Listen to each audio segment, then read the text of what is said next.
आपको आज लगता है कि आपके पास सब कुछ है, लेकिन बाद में नहीं रहने वाला। कभी ना कभी आपको किसी के ऊपर डिपेंड रहना पड़ेगा, बुढ़ापा आएगा, तबीयत खराब हो जाएगी, आपको जरूरत पड़ेगी बच्चों की। अगर आपके बच्चे आपके साथ नहीं है तो कोई बात नहीं, आप अपना सहारा ढूंढ लीजिए। अपना सहारा ढूंढ के अपना बुढ़ापा अपने आप तैयार कीजिए, उसको फेस करने की तैयारी खुद कीजिए। मुझे किसी की जरूरत नहीं ये मत सोचिए, गुस्सा मत हो जाइए। इस चीज के लिए हम माँ बाप अब तैयार हैं, ऐसे बहुत सारी अरेंजमेंट्स तैयार हैं, उनको आश्रम मत समझिए। जैसे पुराने जमाने में वानप्रस्थाश्रम था, लड़कों के हाथ में जब उम्र हो जाती है, लड़के बड़े हो जाते हैं, पूरी गृहस्थी संभालने लगते, कारोबार संभालने लगते थे, तब तो वानप्रस्थाश्रम के लिए चले जाते थे। घर गृहस्थी छोड़ के जंगल में चले जाते थे। वहां पे उनके जैसे बहुत सारे लोग आते थे जो भगवान का नाम लेते, एक दूसरे के सहारे वहीं पे अपनी पूरी बाकी बची हुई जिंदगी गुजार देते थे। वैसे ही अपने वृद्धाश्रम को समझ लीजिए। आजकल बहुत अच्छे अच्छे सुंदर वृद्धाश्रम आ गए हैं, वृद्धाश्रम में जाके रहना पड़ता है। अपने आपको इतना बेचारा मत करिए कि हमको बेचारों को वृद्धाश्रम जाके रहना पड़ रहा है। आपने भी, मियाँ बीवी ने नौकरी के बहाने बच्चों को अलग से रखा है, हॉस्टल में रखा या सर्वेंट के साथ रखा या किसी और के अड़ोस पड़ोस के सहारे रखा है उन्हीं के लिए, पैसे कमाने के लिए। जब वो आपके बिना रह सके, आपने उनको फैसिलिटीज दी, तो आज आपके बच्चे या आपके पैसे आपके लिए फैसिलिटीज खरीद रहे हैं। और समझिए और प्यार से, सुख से उस आश्रम में, वृद्धाश्रम में रहिए। आपके जैसे अनगिनत लोग हैं, अच्छे अच्छे वृद्धाश्रम बन चुके, वहां पे उस तरह की सब तरह की फैसिलिटीज है। और खुशी खुशी रहिए, अपने उस बुढ़ापे को एक्सेप्ट कीजिए। इस तरह से अपने आप को फ्यूचर के लिए तैयार कीजिए। अपने आप को बेचारा मत बनाइए। अपनी प्रॉपर्टी का कुछ हिस्सा इस तरह के जो अलग हुए लड़के हैं उनको देना चाहते हो तो दे दीजिए, लेकिन अपने बुढ़ापे के लिए आप सहारा खुद ही बनिए। और अगर आपके बहू बेटे आपको संभालने को तैयार नहीं है, आपके साथ एडजस्ट करने को तैयार नहीं है, तो वो तड़पते, गुस्से में, झगड़े में रहने से क्या मतलब है। आप भी तो आपके सास ससुर के साथ नहीं रहे, तो वो भी क्यों रहेंगे। या आप रहे हैं या आपने एडजस्ट किया है तो वो नहीं करना चाहते हैं, और आपको उनके साथ एडजस्ट करना इतना आसान नहीं है। उससे अच्छे अपनी उम्र के लोगों के साथ वृद्धाश्रम में एडजस्ट करके रह लीजिए।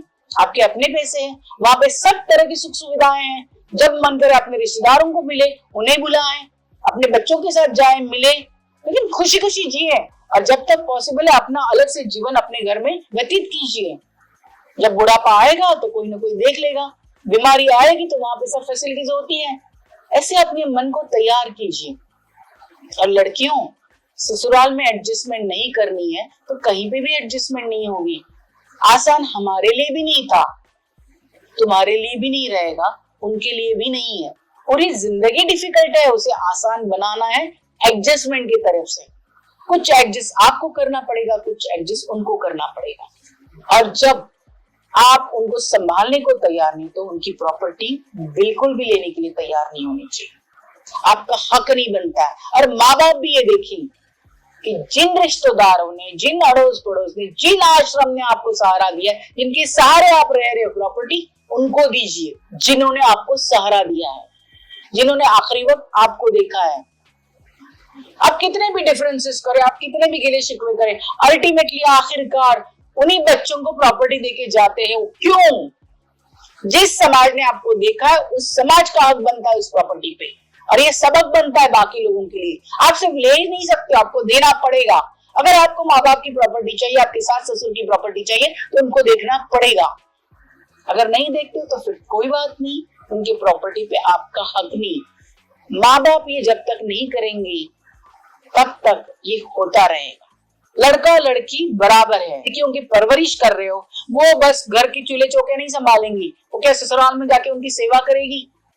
नहीं, हमने उनको पढ़ाया है तो क्या हुआ? आप भी तो माँ बाप है, वो भी तो माँ बाप है। आप भी बीमार पड़ेंगे, आपको भी सेवा की जरूरत पड़ेगी, तो अपने तो बच्चे आएंगे। तो बहू कभी भी बेटी नहीं बन सकती है, और वो माँ पिता का दर्जा अपने सास ससुर को नहीं दे सकती है। लेकिन वो चाहे आपकी शिक्षा हो, एडजस्ट करके वहां रह सकती है। धीरे धीरे धीरे वो एडजस्ट करके लेगी, और वो भी एडजस्ट करेंगे। बहुत कम लोग ने बदकिस्मत होंगे कि इतनी अच्छी बहू मिलने के बाद भी वो एडजस्ट नहीं करे। आखिरकार हम इंसान हैं, मनुष्य हैं, धीरे धीरे ही एक दूसरे की आदत लग जाती है। जॉइंट फैमिली में ना रहो, लेकिन आसपास तो रहो। जहां भी रहते हो अपने सास ससुर की, अपनी माँ बाप की इच्छा देखो, उनकी जरूरत देखो, वो भी तो आपकी देख रहे हैं, देखेंगे। अगर आप अपने घर में एडजस्ट नहीं कर रहे हो तो ये दुनिया आपको क्यों एडजस्ट करेगी? तो दुनिया आपको रिस्पेक्ट नहीं देगी। आपको ऐसा लगता है आपके मुंह पे कोई बोलने नहीं आएगा, लेकिन सबको सब पता चलता है कि किसने कितना एडजस्ट किया, किसमें क्या एटीट्यूड था, किसने कितना परेशान किया, सबको पता चलता है। और अगर आपके ससुराल वाले तंग करते हैं, वो भी पता चल जाएगा। आप उसको अच्छी तरह से झेल सकते हो, उसको फेस कर सकते हो। कर नहीं सकते तो अलग हो जाओ। मेरा एक ही कहना है, सामने वाला कितना भी बुरा हो, बेवकूफ नहीं हो, मुझे सब समझ में आता है। वो कितना बुरा करना चाहता है वो करे, मेरे में इतनी ताकत है कि मैं उसे बर्दाश्त करूंगी। मैं अपने सर्वेंट्स को भी कभी निकालती नहीं हूँ, अक्सर ही प्रॉब्लम्स होती है, मैं नहीं निकालती। उसको छोड़ के जाना है तो वो जाए, मुझे पता है थोड़े दिनों के बाद वो वापस आएगी, क्योंकि उसे पता चलेगा बाहर की दुनिया में उसके साथ क्या हो रहा है, उससे कहीं ज्यादा अच्छा मैं रख रही हूँ उसे। वैसे सास ससुर और सब रिश्ते के साथ, फ्रेंडशिप के साथ एडजस्ट करना है। वो कितना भी मेरे साथ बुरा बर्ताव करे, मैं तो एडजस्ट करूंगी। जब ये आप तय करोगे, एडजस्ट करोगे, सब रिश्ते ठीक होंगे। जिंदगी, शादीशुदा लाइफ यानी एक सर्कस है, इतनी आसान नहीं है। अंतिम समय आपको सब पता चलेगा, लेकिन फायदा क्या है? समय हाथ से निकल गया है। इसलिए समय होते हुए सुधरो, समझो और अपनी गृहस्थी को संवारो। बड़े बुजुर्गों का सहारा, उनका आशीर्वाद की गाइडेंस बहुत जरूरी है। कुछ लेना है तो देना तो पड़ेगा, श्रम तो करने पड़ेंगे। समझ लीजिए ना, कोई बात नहीं, साथ में रहते हैं, समझ के एक दूसरे को एडजस्ट करते हुए। लड़कियों, ये समझ लो, जिन माँ बाप ने आपको पाल पोस के बड़ा किया है, आपकी परवरिश की है, वो आपकी हर चीजों को जानते हैं। आपका उनका खून एक है। लेकिन आप जब इंडिपेंडेंट रहते हो, शादी करते हो, अपने पैसे कमा के खड़े हो जाते हो, अपनी इंडिपेंडेंस की वजह से अपने विचारों के साथ अपनी गृहस्थी चलाना चाहते हो, चाहे आप घर दामाद बनो, चाहे आप अपने माँ बाप के साथ रहो। जितने झगड़े सास ससुर के साथ हो रहे हैं, उतने झगड़े आपके माँ बाप के साथ भी रहेंगे। ये सृष्टि का नियम है। आपको ऐसा लगता है कि आपके माँ बाप के साथ सिर्फ प्यार मिल रहा है, क्योंकि आप उनसे अलग होके रह रहे हो। एक साथ जो भी रहेगा, माँ बाप, सास ससुर, बच्चे, पति पत्नी, साथ में जितने लोग जैसे रहेंगे, भाई बहन, सब में झगड़े, डिफरेंसेस होंगे। नया प्यार नई नई दुल्हन जैसा होता है। बाद में एडजस्ट करने की आदत की वजह से एक फैमिली साथ में रहती है। डिफरेंसेस बहुत सारे होते हैं, लेकिन उस उम्र में जितनी प्रॉब्लम आपको इंडिपेंडेंट होने के बाद सास ससुर के साथ एडजस्ट करने में लगती, उतनी ही प्रॉब्लम आपके माँ बाप के साथ एडजस्ट करने में लगेगी। आप ये गलतफहमी में मत रहो कि आप अपने माँ बाप के साथ बहुत खुश रह सकते हो, तो सभी जगह पे रह सकते हो, लेकिन वो प्यार बाद में घटेगा। शादी से पहले अलग था, बाद में इंडिपेंडेंट होने के बाद नहीं। लड़कियों, ये देखो, 25-30 साल की उम्र होने के बाद शादी मत करो, अपने उन प्यारे माँ बाप के साथ रहो। कितनी प्रॉब्लम्स, कितने डिफरेंसेस होते हैं। पैसा कमा रहे हो, इंडिपेंडेंट हो रहे हो, बाहर की दुनिया देख रहे हो, आपके अलग विचार है, उनके अलग विचार हैं, चाहे एक खून के हो, एक घर के हो, चाहे परवरिश उनसे आपको मिली हो, लेकिन डिफरेंसेस तो बहुत होंगे। इसलिए थोड़ा अपने मैके में भी जाके रहा करो, तो आपको पता चलेगा आपके माँ बाप के साथ भी उतना ही एडजस्ट करना पड़ेगा जितनी सास ससुर के साथ हो।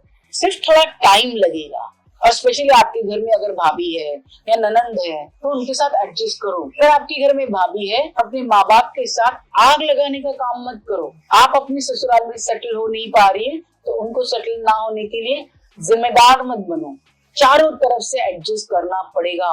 और अगर आपने अब एडजस्ट नहीं किया, फ्यूचर में आपके बच्चे, आपकी बहू आपके साथ एडजस्ट नहीं करेंगे। जो प्रॉब्लम, तकलीफें आपने ससुराल में दी है, वो आपको मिलेंगी। गिव एंड टेक, सिंपल सा कैलकुलेशन है। रिवर्स होके आप ही के पास आएगा बुमरांग। इतना मत खेलो।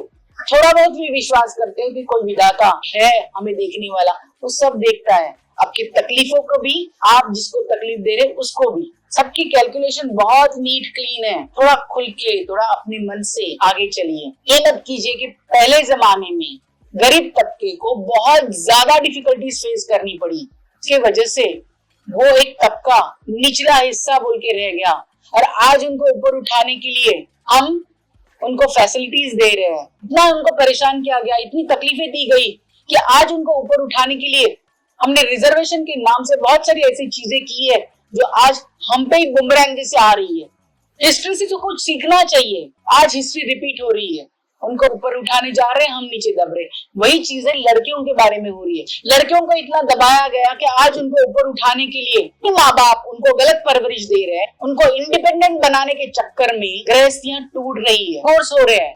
ये वही बात हुई ना कि हम बह के जाते, हमें वो कंट्रोलिंग पावर ही नहीं है, कहाँ रुकना ये समझ में ही नहीं आता है। गलत हुआ है तो उसको सुधारने जाते तो दूसरी गलती करके बैठ जाते। अरे इस चक्रव्यूह से बाहर कब निकलेंगे? कभी तो निकलना पड़ेगा, कहीं तो बैलेंस करना पड़ेगा। आज हमारे हाथ में सिचुएशन है तो हम कुछ भी कर डालेंगे। दुनिया ऐसे नहीं चलती, दुनिया के नियमों पे चलना ही पड़ेगा। लड़कियों को आप दबा नहीं सकते हो, लेकिन आप भी लड़कियों ससुराल में जाके इसे उल्टी सीधी हरकतें नहीं कर सकते हो। दोनों तरफ से आग लगी पड़ी है कि हमें लड़का होना चाहिए क्योंकि वो अपनी गृहस्थी संभालेगा। लड़के की सेलिब्रेशन होती है, उसकी शादी बड़ी धूमधाम से करते हैं, लेकिन जैसे ही बहू घर में आती है परेशानियां बढ़ जाती है, डर बैठ जाता है। ये नहीं होना चाहिए। हमें वो कंट्रोल वो आना चाहिए, देखना चाहिए, समझना चाहिए, स्वयं सेल्फ सर्च करना चाहिए, फिर रुकना है, क्या करना है ये समझ आना चाहिए। एक गलती सुधारते सुधारते दूसरी गलतियां ना करें, ये समझ के लेना है।